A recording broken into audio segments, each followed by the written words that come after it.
What's up, guys? It's me, Ken with Crazy, and today we're doing my top 10 bucket list coasters.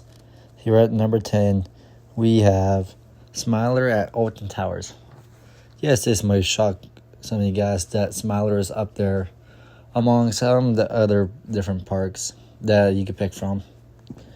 But honestly, though, Smiler with the most inversions on a singular coaster, that just brings people into the amusement park alone, which honestly draw my attention when I started getting into coasters. And this honestly has had me looking into it and realizing that this coaster could honestly be a pretty good coaster if you give it the choice to.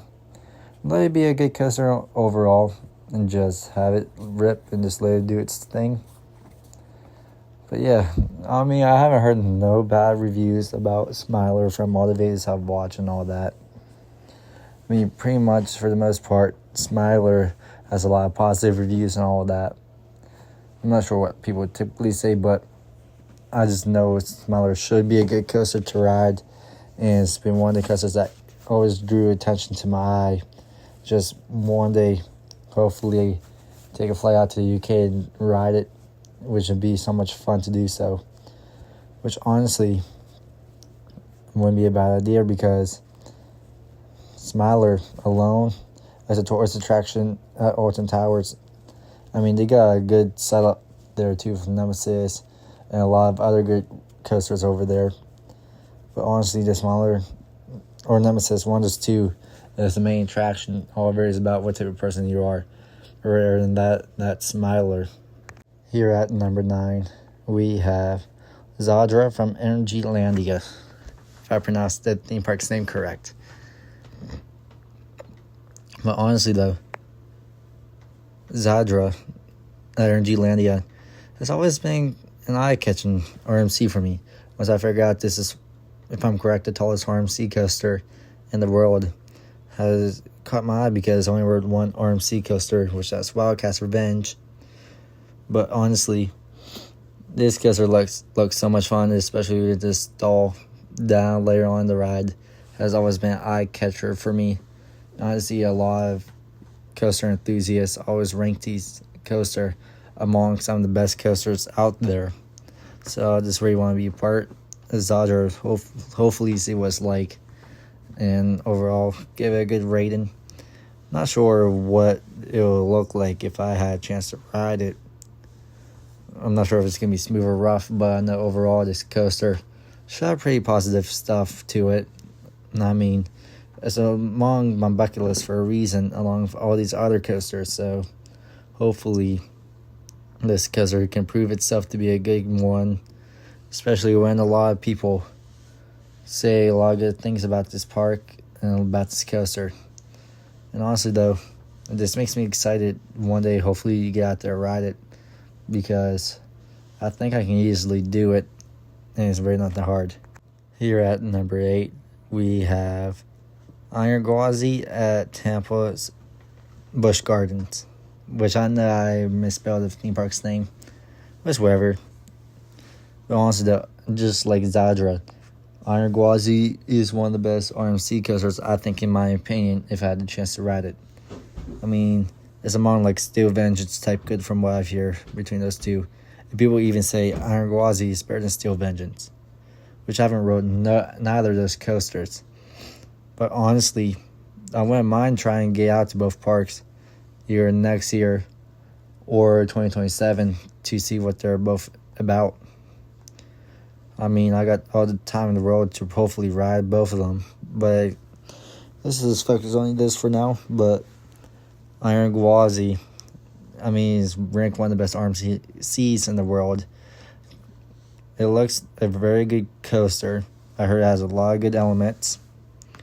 I mean, it's a good coaster overall from what I've heard from a lot of people who rode it and people who've been to the park that I know. And like, just in general, it's a pretty top elite coaster. I mean, RMC has such a bunch of good coasters. You can't go wrong with Iron Gwazi because everything I heard is like well paced, and everything there is just equally good, and no matter where you're at, hopefully on the train, you don't get sandwiched in the middle and have a terrible ride experience. I'm just hoping no matter where you sit determines how good this ride is. Just hopefully I get a good ride if I ever get the chance to ride Iron Gwazi. Other than that was basically Iron Gwazi. Here at number 7, we have Ferry 325 at Carowinds. Yes, another coaster on here that I've never ridden, but yet Ferry 325 I heard is among one of the best Giga coasters in the world. Or if I'm correct, it is the best Giga coaster in the world. I mean, obviously you can't beat Falcon's Flight or Top Thrill 2, which both of those coasters are also pretty good coasters too, but unfortunately Ferry 325 probably won't be able to beat both of them. Because it's a Giga coaster, you got a Stratosphere coaster. I'm not sure what Falcon's Flight is considered, but I just know those two coasters should be a good coaster. But really, though, Ferry 325 overall sounds like a pretty good coaster. I mean, no matter what you do with it, it's overall nice. I mean, I think it's well paced, pretty good. Even though it had that one incident back in 2024, 2023, one of those 2 years, where people were freaking out about it, but it's common. The support columns can do that, but really the Ferry 325 overall seems like a pretty good coaster to ride regardless, no matter where you're at. Hopefully you're not sandwiched. But rather than that, that's Ferry 325. Here at number 6 might surprise a lot of you guys, but we have X2 Six Flags Great America in California, if I'm correct, if that's the correct theme park name. But honestly, though, X2 has been a big coaster for me. I've always had interest in that coaster. First coaster of its kind, if I'm correct, which is like a 4D coaster. I mean, it's a pretty cool design, too, so I wouldn't mind trying to go out there and ride it one day. Hopefully, because I know the park is rumored to close in 2027. So hopefully I can get out there sometime and get a ride on it before the park eventually closes off. I'm not sure if they're going to even renew the contract on that park, though. That's the sad part. Honestly, though, I know X2 has a lot of mixed opinions, all that, which is highly common for that ride. A lot of people really don't like the design of it, which honestly wouldn't be shocking to me if it's terrible, because I know there's a lot of mixed views and all that. I know what I'm signing up for if I ever decide to go there and just try to ride it myself. But in generally, matter of speaking, I just kind of want to enjoy the experience because I find it quite cool with the layout and all that. It's one of its kind too, so hopefully the park doesn't close down and I can try to get out there one day and be able to ride it if it does decide to close down. Other than that, I got nothing else much left to say about X2, and then hopefully I just get a good ride on it. Here at number 5, we have Velocicoaster at the Universal Studios Orlando Islands of Adventure theme park. Which honestly, though, yes, they might be quite lower on this list because supposedly I may or may not be going to this park next year. I'm not going to tell you guys the real truth until I announce a major news thing here later this month or early next month. But that's for another time. Along with a couple of these rides on here, I'm not going to tell you what rides though. But overall, I heard from my friends who've been to Universal that Velocicoaster is a highly good coaster, among one of the best coasters in the park and in the entire world. I mean, you got the stalls and everything. So, like, overall, I'm quite excited to ride Velocicoaster if I get the chance to. But really, though, there's been no negative reviews about Velocicoaster. So that makes me even more excited to ride it. But other than that, that is Velocicoaster. And other than the Mosasaurus roll, it's a pretty good coaster. Here at number 4, going to Cedar Point, we have Top Thrill 2, which might caught a lot of you guys off guard by why I'm only adding Top Thrill 2. It's because I'm not trying to make a whole Cedar Point tier list of bucket list coasters, because Cedar Point does have a lot of good coasters from what I've heard. So I'm just trying to pick a coaster from each park that kind of catches my interest, which is Cedar Point's Top Thrill 2. Even though it's not going to be the same as Top Thrill Dragster and all that, because even though I never had the chance to ride it. But overall, I heard Top Thrill 2, according to my friend, Kennewick Fanatic, he said it's a pretty good coaster overall. He really did enjoy it when he went there and rode it. So hopefully if I had the chance to ride it one day, I can get a nice ride and hopefully be able to go there, ride it one day, and just overall have a pretty good experience. Now we're in the top 3. Here at number 3, we have El Toro at Six Flags Great Adventure. With the thing with El Toro, yes, it's a wooden coaster. Kind of like us off guard with that. Was one of the better wooden coasters I've heard. So I really can't be mad if it's a little bit rough. But I just want to do it for the experience because I heard this wooden coaster is one of the best wooden coasters. Even though now that Kingda Ka is not there no more, El Toro is going to be able to bring a lot more people, bring people back, hopefully, and be the new major attraction until Six Flags finds something to replace Kingda Ka with, which I hope that does happen because I really wanted to ride Kingda Ka.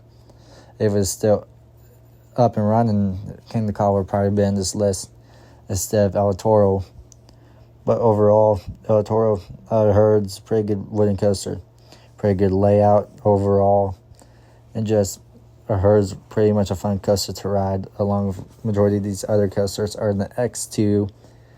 But overall, El Toro is a good layout coaster, good elements, pretty good amount of G's, I heard. Good bit intensity. Could be a little intense here and there for what I see with the camera. But overall, it just brings a lot of hype to me trying to ride El Toro one day. But really, other than that, that's El Toro. Here at number 2 at King's Dominion, we have Pantherian, used to be known as I-305, and Intimidator 305, which overall, I'm still shocked that NASCAR didn't renew their license for Pantherian to keep it, calling it Intimidator 305, to honor the great Dale Earnhardt Jr., not Jr., to honor the great Dale Earnhardt. Because overall, he was one of the best NASCAR drivers of all time. Then King's Dominion kind of honoring it. It's quite sad that they can't honor his legacy no more with the coaster. Which honestly, it's a pretty good coaster. I know a lot of people black out on it. I never personally rode it, so I'm not sure if it's a good coaster or not. But I see a lot of people do really enjoy Pantherian and whatever you want to call this coaster. But for me, I keep on calling it I-305. So essentially, I-305 is overall, from what I've heard, is a pretty good coaster. I mean, I really can't get mad about it, but really, and that is I-305. And taking the number 1 spot, which majority of you might expect, is Falcon's Flight at Six Flags Qiddiya. Wherever this coaster opens to the public, I know this can be a large, major attraction around the world, which is a record-breaking coaster, 600 plus feet, longest coaster in the world. It's going to be one of the best coasters. Hopefully, I'll be able to ride. Hopefully, for me, it's going to be the best coaster I've rode.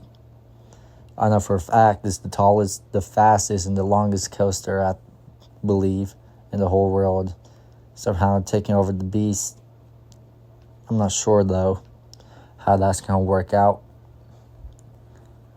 I don't think it's going to be the longest coaster, though, because the Beast is still 4 minutes and 10 seconds. And this coaster looks like to be about 3 minutes, so anything can really happen. But don't correct me if I'm wrong or anything, because I can figure that out myself. But really, though, Falcon's Flight just looks like a good coaster overall. And I know there's no one who hasn't rode it yet, but a lot of people are excited. And I'm quite excited when this coaster opens. Hopefully I have a chance to ride it.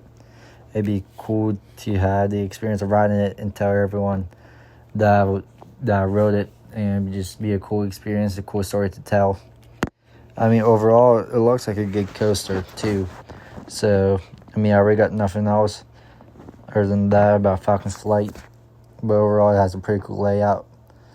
And I'm just really excited to hopefully one day ride it. If you enjoyed this video, please like and subscribe as it will make my day. Thank you and goodbye.